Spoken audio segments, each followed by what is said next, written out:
What is up, guys? How's your week going? Are you getting lots of good loot? Well, I hope so. So, Ultimatum Prophecy came out this week, and it is much harder than I would say even Ghost of the Deep was, at least with LFGs. Now, I do not know if this is due to people not knowing what to do, or if the randoms I get just expect others to carry, or if they go in with not ideal weapons or the skills to pull off the completion. This kind of reminds me of Pantheon last year, where no one knew how to do planets, and it turned out to be one of the most frustrating encounters with randoms. So I think with how long it took me to complete the Ultimatum dungeon day one, I can firmly say that people need a refresher on how the mechanics work.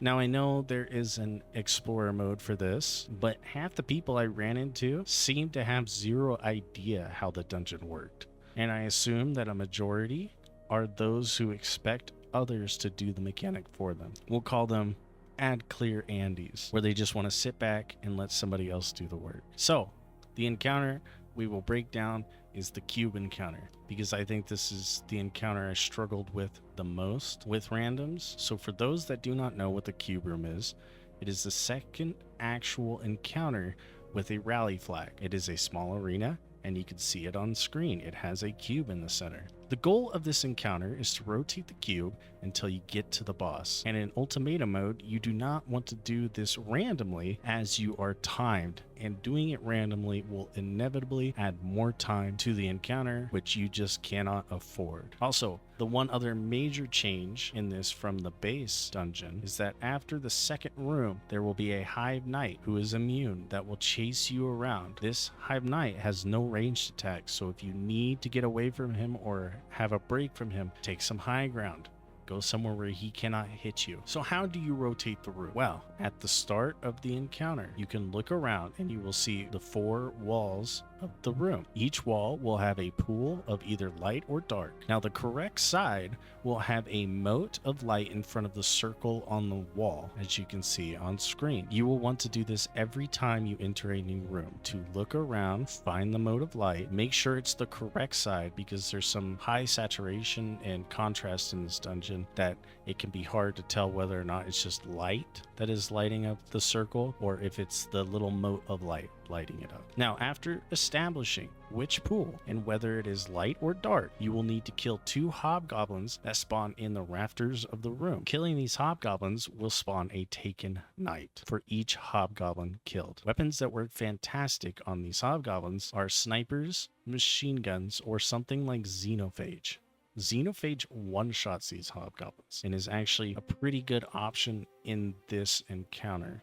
If you do not have xenophage, machine guns are a good second. Like I said, after killing the hobgoblins, taken knights will spawn around the room, and these taken knights will spawn motes on death. Now, what dictates what the knights drop? Are they going to be light or dark motes? Well, the drops are based off of where you killed the knight. What do I mean by that? If you kill a knight while in the shadows of the room, the knight will drop dark motes. If you kill the knight in the light of the room, it will drop light motes. How can you tell whether or not you're in the light or dark? Because it can be hard. You can tell by the white or black aura that you have around the edge of your screen. Now, knowing that you are in the right spots to spawn the correct motes is a very important thing to do, so that you don't have to waste time spawning more knights to get the correct motes, as you are timed in this encounter. After killing the 2 knights and collecting 5 of the correct motes, you will enter third person, and you will now have a large moat that you need to deposit on the well that we established earlier. This well will be under the wall that has the floating moat of light. To do this, you will go onto the well and use your primary fire button, and you will extinguish the well. And then you and your teammates can return to the center of the room, where you will be transported to the next room. And you will repeat these processes for about 4 rooms in total if you get the correct wells. Then you will be in the boss room. In this boss room, 2 taken centurions will spawn. You will need to kill them. They are boss level enemies, but things like fusions work well on them. They don't have a crazy amount of health, so don't be afraid to dump everything you have into them. Because once they both die, the enrage timer disappears, and you have infinite time to kill the Hive Knight that has been chasing you around in all the rooms. But don't freak out and start just running around the room, because that will make it much easier for you to die. Get some high ground and just plink away at him if you're out of ammo. Remember, there is no timer at this part, so you do not need to waste lives running around the arena. Now, I will show you a full cycle of this encounter to see how it is done. So next time you do this dungeon, you can be an asset to your team rather than 90% of the groups I have had who seem to never have touched an FPS game in their life.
What is that? Didn't you grab him?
If you guys are running into the same problem, let me know. Let me know how your god roll hunts are going. I've gotten quite a few since this point.